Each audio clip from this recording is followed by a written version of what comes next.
Salam sejahtera Malaysia, terima kasih kerana menonton video-video dalam channel ini. Sebelum kita mula, jangan lupa untuk tekan tombol subscribe, share, like dan komen. Let's go! Salam sejahtera dan selamat malam kepada seluruh rakyat Malaysia. Berita panas malam ini dipetik dari Malaysia Kini bertajuk, betulkah kegagalan wawasan 2020 kerana Abdullah Najib? Berita penuh, Malaysia telah ditakbir oleh 3 orang dalam 30 tahun di antara 1991 sehingga 2020 untuk memenuhi matlamat wawasan 2020. Dr. Mahathir Mohamad 1991 hingga September 2003. Abdullah Ahmad Badawi September 2003 hingga April 2009. Najib Razak April 2009 hingga Mei 2018. Dan Dr. Mahathir sekali lagi dari Mei 2018 hingga ke Februari 2020. Mahathir mempersalahkan Abdullah dan Najib atas kegagalan wawasan 2020 dengan Malaysia kini menjadi lebih korup, tidak bersatu padu dan terpolarisasi dengan isu perkauman dan keagamaan berbanding dengan semasa wawasan 2020 dilancarkan pada tahun 1991. Adakah Mahathir tepat dalam mendakwa Abdullah dan Najib bertanggungjawab atau menjadi punca di atas kegagalan wawasan 2020? Tindakan Dr. Mahathir Mohamad mempersalahkan Abdullah dan Najib telah menguatkan lagi hujah saya bahawa sidang Dewan Rakyat perlu dilanjutkan selama 2 hari lagi untuk membahaskan mengapa wawasan 2020 gagal. Perbahasan harus tertumpu membincangkan mengapa Malaysia kini menjadi lebih korup, tidak bersatu padu dan terpolarisasi dengan isu perkauman dan keagamaan berbanding dengan semasa wawasan 2020 dilancarkan pada tahun 1991. Ketiga-tiga bekas Perdana Menteri ini patut dijemput untuk membentangkan kertas kepada Dewan Rakyat sebelum perbahasan mengenai mengapa wawasan 2020 gagal berlangsung. Ini supaya para ahli-ahli parlimen boleh mendapatkan pandangan sendiri terus daripada Perdana Menteri Malaysia yang keempat, kelima, keenam dan ketujuh. Penting untuk negara kita mencari puncak kegagalan itu yang menyaksikan negara kini menjadi lebih korup, tidak bersatu padu dan terpolarisasi dengan isu perkauman dan keagamaan berbanding dengan semasa wawasan 2020 itu dilancarkan pada 1991. Dengan kadar dan hasil usaha pembinaan negara bangsa sebegini dalam 30 tahun dari 1991 hingga 2020, Malaysia bakal menjadi sebuah negara gagal, berpecah belah dan kleptokratik dalam 3 dekad yang akan datang.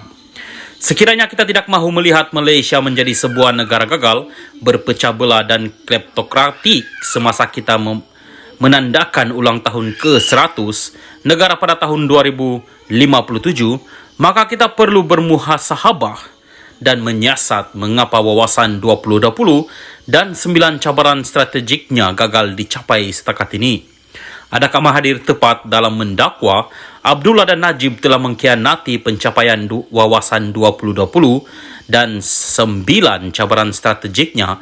Atau adakah benih-benih kegagalan sebenarnya telah disemai oleh Mahathir sendiri semasa pemerintahan 22 tahunnya itu, walaupun peningkatan rasuah, salah guna kuasa dan polarisasi perkauman dan keagamaan meningkat lebih banyak dalam tahun-tahun selepasnya, terutamanya semasa pemerintahan Najib. Dalam Indeks Persepsi Rasuah CPI, Transparency International TI yang diterbitkan pada 1995, Malaysia berada di tangga ke-23 dari 41 buah negara yang ditinjau. Menjelang 2003, Malaysia telah tergelincir dan berada di tempat ke-37 dari 133 negara, manakala China, India dan Indonesia meningkatkan markah mereka dan berada masing-masing di tempat ke-65, 83 dan 122. Kemerosotan dalam tahun-tahun pemerintahan Abdullah dan Najib lebih ketara.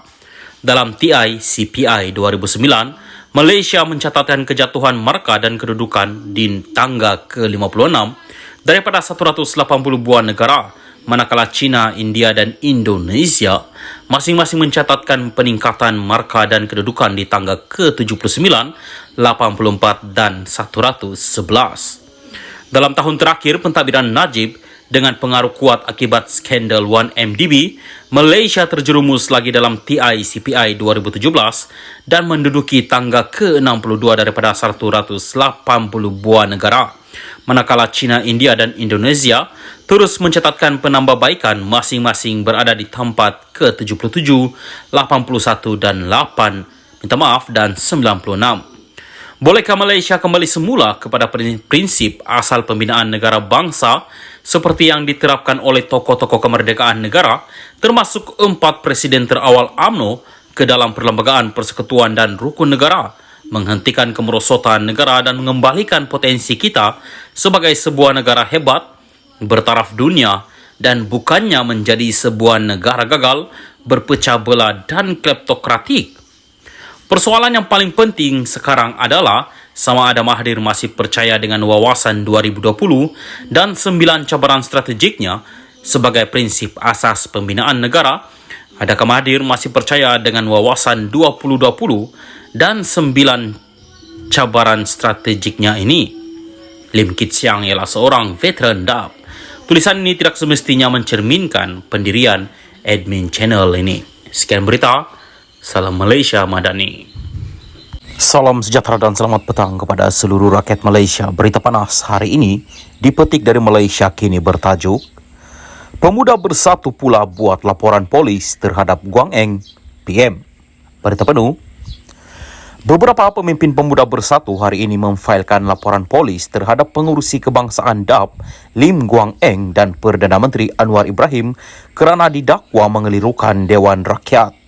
Ini adalah berhubung penafian sebelum ini bahawa Lim ketika menjadi Menteri Keuangan telah membatalkan status pengecualian cukai Yayasan Al-Bukhari.